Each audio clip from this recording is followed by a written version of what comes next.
What's a place that seems fine during the day but gets really creepy at night? Story 1. Used to do security work for a company that has stores in malls. Being in a mall late at night by yourself is super creepy. The only noise you hear down the way is the kiddie area rides laughing.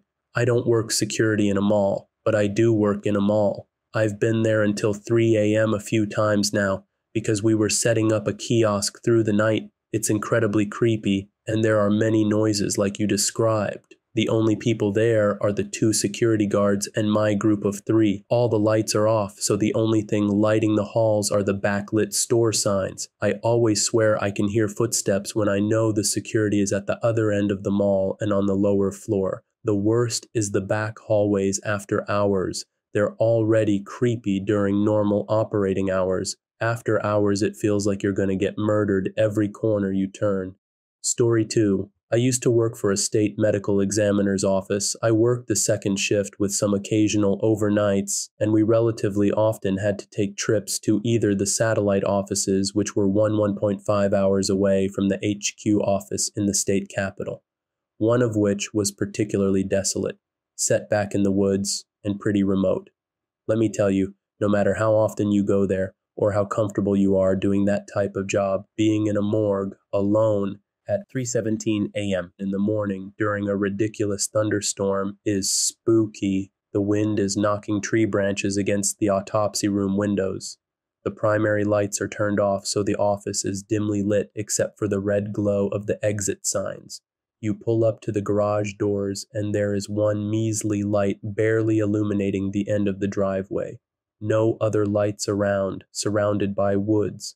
Lightning occasionally lights up the area just enough to get a glimpse of your surroundings before it goes dark again. You can't tell whether or not the wind is blowing the trees or there's a coyote or something out there, all while you're trying to keep your shit in your ass while struggling to get a 320 lobby cadaver out of the back of your truck without the stretcher falling over. Not to mention it's the summer, so the fog gets pretty thick with the cold rain on the warm ground.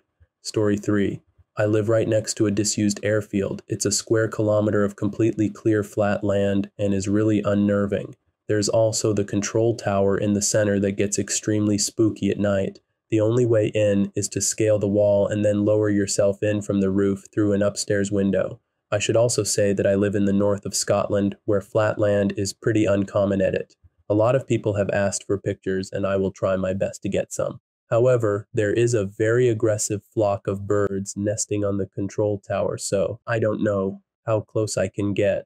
Story 4. Service stations, rest stops. Fine in the day, but I've been in a few 24-hour ones way out in the middle of nowhere at night where I'm literally the only car in the lot, and all the lowlights are on, and the staff is a skeleton crew mostly in the back doing stock. I remember standing in one huge rest stop once, and it was just me and this creepy arcade music playing. It felt like I was the only person left alive after some apocalypse. Story 5. Museums. When I was really little, maybe 7 years old, we were at the museum, and there was an Egyptian mummy exhibit on. We'd wandered around, and then we were back on the main floor, and people were dawdling. So I asked if I could go back up to the mummy exhibit on an upper floor. And my parents said, okay, this was a long time ago, so no worries at that time about my safety being alone and young. And I went back up to the exhibit, and there were no living people on the entire floor, just mummies in cases. It wasn't nighttime, but holy crap, it was the creepiest place I've ever been. Story 6. A graveyard. I had a lot of friends growing up that would love to walk through graveyards late at night. I never joined them because I have seen enough horror movies to know what happens to the carefree teens walking through cemeteries late at night. Out on my great-grandparents' old farm, there is a cemetery that has been forgotten for over 200 years, middle of the woods. The closest home is about 1,600 yards away, downhill through brush. You have to take this winding trail that's usually grown over to get to the cemetery. It has a black wrought iron metal fence, with the only clear entrance being where a tree had fallen once and bent the fence over. No gate. In the autumn during hunting season, I go there and sit on a particular gravestone every year waiting for deer. I arrive there probably around 4 and wait for sunrise. Being in the graveyard at night is actually very calming. It's quiet and it's cold, so there are no insects. You might hear an owl or the occasional disturbed bird, but it's peaceful. Twilight hour, though, is horrifying. Shadows start dancing around off of the headstones. The forest still isn't awake yet either, so there's still no sound in the daylight. It's still cold, and all you hear is the wind and your own breathing. The noises you do hear are even worse, though. Rustling of leaves is suddenly an explosion. The snort of a buck is the most terrifying, though, the way the sound bounces off of the trees. That first hour gets your adrenaline going, but after it calms down, it's nothing at all. Very relaxing. Story 7.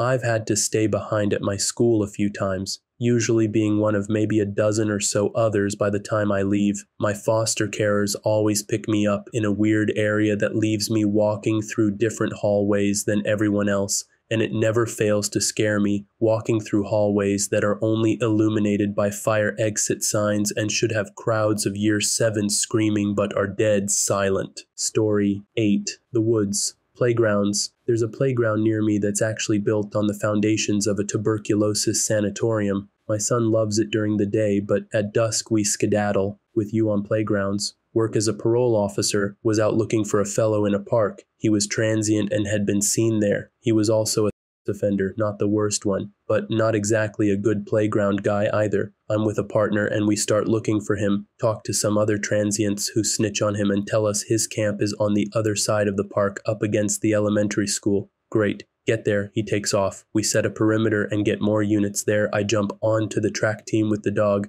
Dog totally has his scent. We're moving nice and hard after him onto the school grounds. We move along a few buildings and then hit the playground and the dog is out. It was a young dog and just wasn't having it. Kept pinging on dumb stuff like benches. Sidebar, K9s are awesome 98% of the time. Anecdotally, the other 2%, they're being stupid or trying to bite you. YMMV. So we have a quick chat and agree that we should just clear the playground area and then pull back for another dog. It's a big old playground and there's 3 of us. Handler hangs back with dog, and clearing that thing was nightmare stuff. It's a silver moon, so just enough light to mess with you. Clearing that stuff was a pain, weird angles, and the whole thing felt like there'd be a dead kid hanging somewhere. After about 10 minutes of that, he tries to run for it. Scares all of us to death when he makes his move. The dog wasn't done though. Got right back in the game and nabbed the fellow.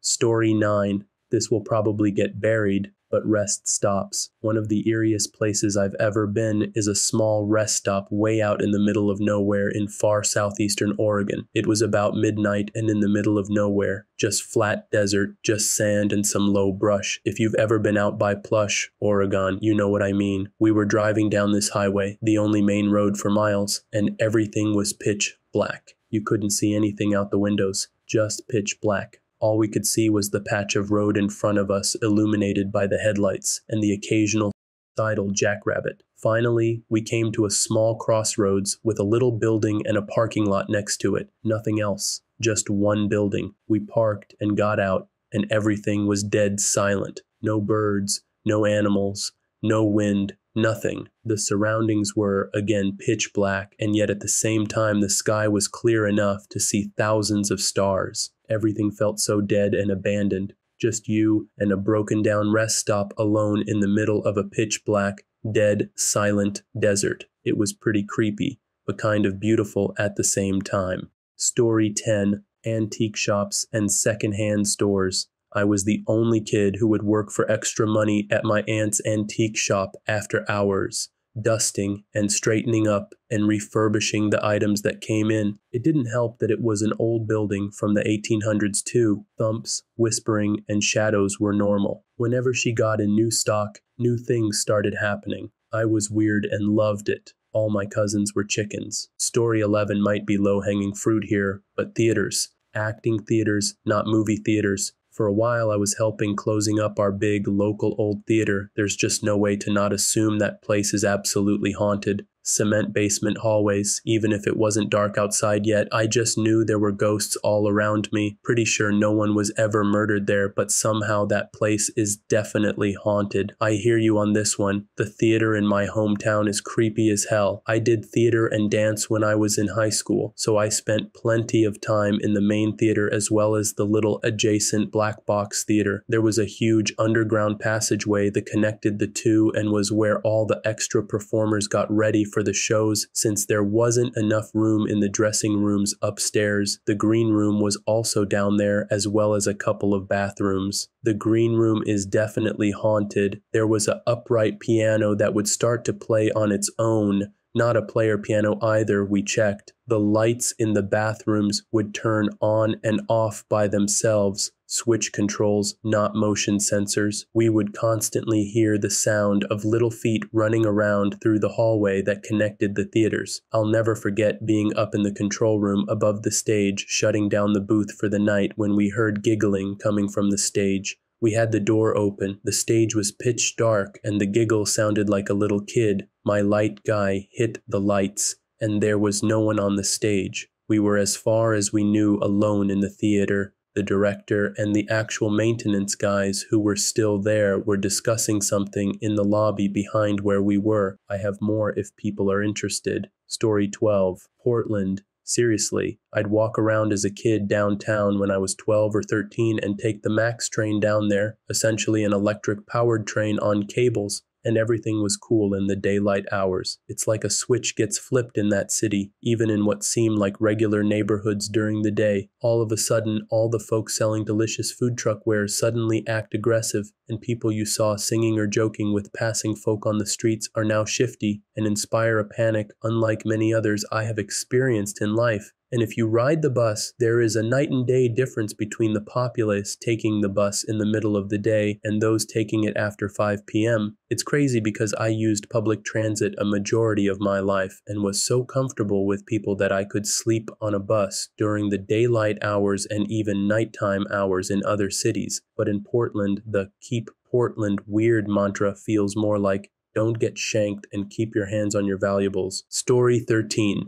Children's Hospital. We spent a few months in NICU. Now, if you aren't used to NICU life, the whole thing is terrifying. But during the day, there are bright lights and colorful artwork on the walls, cheerful, welcoming smiles from nurses and other staff. One spot in particular is supposed to be very welcoming. In our NICU, there was a wash area where you were supposed to sign in, then go wash your hands for 2 minutes while a song sung by children played, scrub, a dub, wash your hands, blah, blah, blah. One night I was having a rough time and left to take a drive in my car for like 45 minutes. When I got back to the floor, all the hallway lights were off except some backlighting spots. I couldn't sign in as there was no one at the desk, but to avoid risking my baby or anyone else's baby getting sick, I still took my 2-minute wash. The children's song was incredibly creepy in the dark. It echoed down the hall and was just really eerie. Shadows everywhere. I felt like there were people watching me, but no one was in the entry hallway. I finished and went right into our privated room where my baby was soundly sleeping. I hardly ever left at night again after that. Story 14, my bedroom. Every time I do something, I have to make sure a large black clawed hand is not under my bed or reaching for me from my closet. The reasoning for my paranoia is that recently I've been having these dreams of a tall black demon with a white mask dripping this black substance from its eyes. I would say it is about 10 feet tall. Its body is skinny, but its neck gets wider and the mask is completely flat. I keep seeing it out of the corner of my eye. It reminds me of this drawing that I made at a friend's house, but that one was less creepy, and I described it as friendly. Story 15. Any place that's busy. If our bodies associate places with people noise, it's creepier when abandoned than normally quiet places. That's why schools, parks, theme parks, churches, etc. spook people out the most. You're almost always with a bunch of other people and sounds, kind of like how a person who only has 1 meal a day doesn't get hungry as bad, but a person who regularly eats 5 times a day will feel starved if they miss 1 meal time. The more you have of something, the worse the fall is when it's taken away. That, my friends, is the psychology of the spook.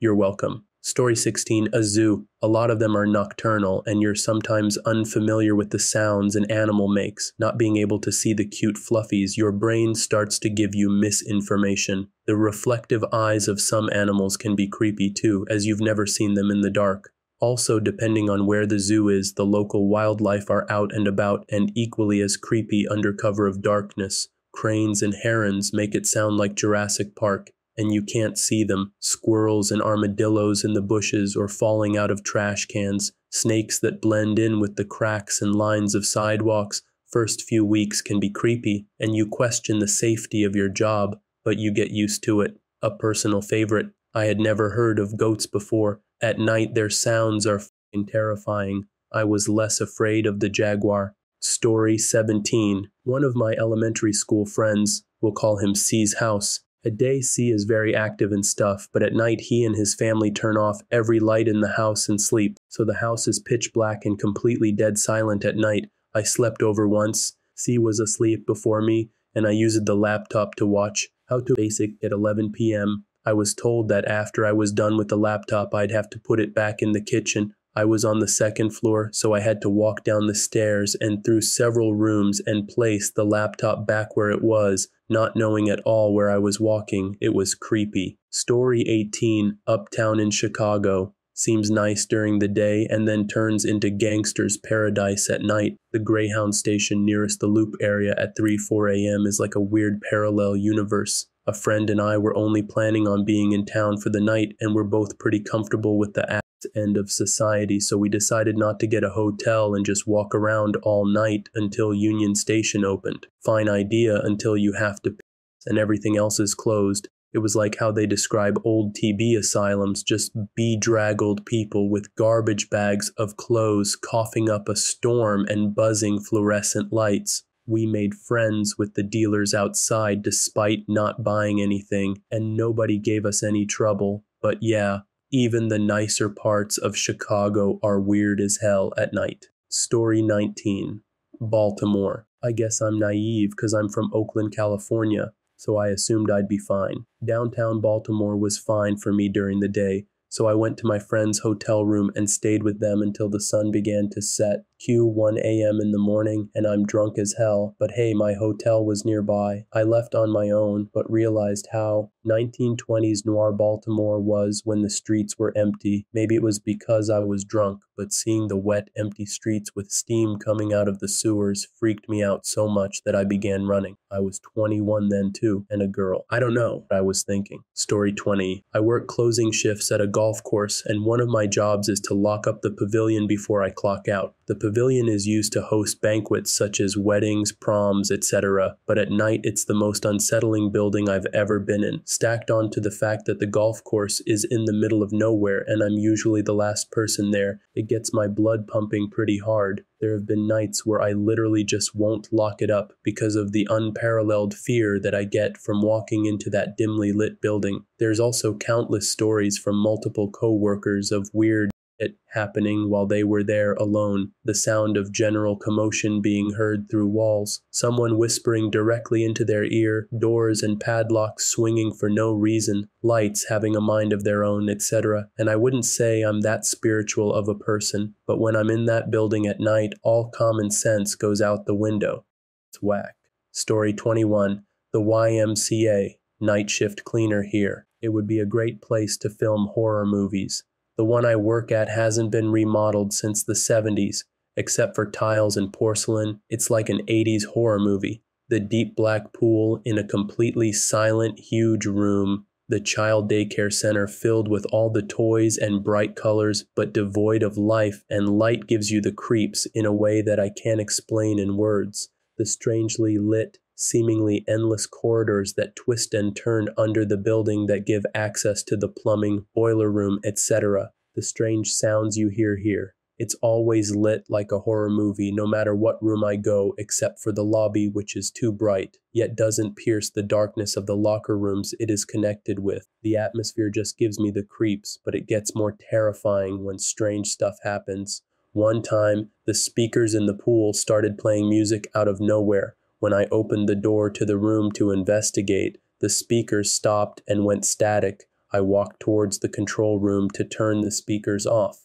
When I was in the center or the room, it just stopped. Then I heard a sploosh, like something just quietly got into the pool. I noped the heck out of there and locked the door. Story 22, a children's rehab facility.